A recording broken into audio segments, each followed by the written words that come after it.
আসসালামু আলাইকুম প্রিয় ওমান প্রবাসী ভাই বোন, স্বাগত জানাই ওমান বাংলা নিউজের রাতের আপডেটে। একের পর এক বন্যা ওমানে দিশেহারা প্রবাসী বাংলাদেশিরা। বিভিন্ন স্থানে এই বন্যায় রেকর্ড সংখ্যক বাংলাদেশির ক্ষতি হচ্ছে। ওমানের বন্যায় চরম দুর্ভোগ পোহাতে হচ্ছে বাংলাদেশিদের। অন্যান্য দেশের প্রবাসীদের থেকে বাংলাদেশিদের ক্ষতি সবচেয়ে বেশি। অন্যান্য কর্মীদের যে সমস্যাটি হচ্ছে না, বাংলাদেশি কর্মীদের ক্ষেত্রে সেই সমস্যাটি হচ্ছে।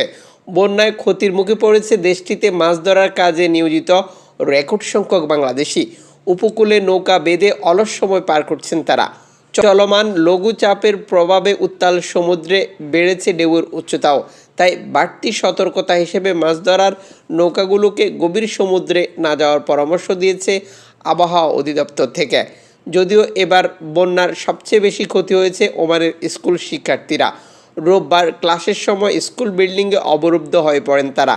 এরই মধ্যে অনেকেই স্কুল ছাড়তে গিয়ে বন্যার কবলে পড়েছেন। কেউ কেউ ভেসে গেছেন গাড়ি নিয়ে। আল শারকিয়া মুদাইবির স্কুলগুলো হয়ে পড়েছিল এক একটি মৃত্যুকূপ। বন্যায় প্রবাসী সহ নিহত 15 জনের মধ্যে অন্তত 10 জন স্কুল শিক্ষার্থী ছিলেন বলে তথ্য পাওয়া যায়। এছাড়া স্কুল থেকে অন্তত 2000 পানিবন্দী শিক্ষার্থীকে উদ্ধার করেছে রেস্কিউ টিমের সদস্যরা। আর ঝুঁকি মোকাবেলায় সোমবারের মতো মঙ্গলবারও দোফার আল ওয়াস্তা ব্যতীত দেশের সকল শিক্ষা প্রতিষ্ঠান বন্ধ রেখেছে ওমান সরকার। এদিকে পানিবন্দী হয়ে পড়া মানুষকে উদ্ধারে ব্যাপক তৎপরতা চালাচ্ছে রেস্কিউ টিমের সদস্যরা। হেলিকপ্টার দিয়েও চলছে উদ্ধার কার্যক্রম। ওয়াদিতে ভেসে যাওয়া গাড়ি থেকে যাত্রীদের উদ্ধারে কৌশলী অপারেশন দেখা গেছে দিনভর। যদিও তীব্র পানি স্রোতে এবং বন্যার পানি দ্রুত বেড়ে যাওয়ায় উদ্ধার কার্যক্রম হিমশিম খেতে হচ্ছে সংশ্লিষ্ট কর্মীদের।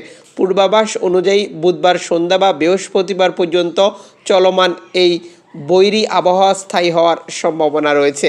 এই পরিস্থিতিতে ওমানের অবস্থানরত রেকর্ড সংখ্যক ফ্রি ভিসা নামক ভিসার প্রবাসীরা কাজ ছাড়া ঘরে অবস্থান করছেন। আপনারা অবগত রয়েছেন একজন ফ্রি ভিসার কর্মী প্রতিদিন ঘরে বসে থাকলে কী ধরনের ক্ষতি হয়। চলতি বছরে রেকর্ড সংখ্যক বন্যা, এমনিতেই বাংলাদেশিদের ভিসা বন্ধ, প্রবাসীদের বিরুদ্ধে নিরাপত্তা কর্মীদের অভিযান, প্রতিনিয়তই দুর্বিষহ জীবন কাটাচ্ছে ওমানে অবস্থানরত রেকর্ড সংখ্যক বাংলাদেশি। তারপরেও বাংলাদেশিদের আল্লাহর কাছে প্রার্থনা, বন্যার মতো পরিস্থিতি থেকে প্রিয় প্রবাসভূমি ওমানকে যেন রক্ষা করা হয় এবং সকল কিছু সুস্থ স্বাভাবিক হলে তারা আবার কর্মস্থলে ফিরে যাবে বা কাজ খুঁজবে। ওমান বাংলা নিউজের সাথে যুক্ত থেকে প্রতিদিনের আপডেট ইনফরমেশন বুঝে নিন। যারা অলরেডি যুক্ত রয়েছেন সকলকে ধন্যবাদ।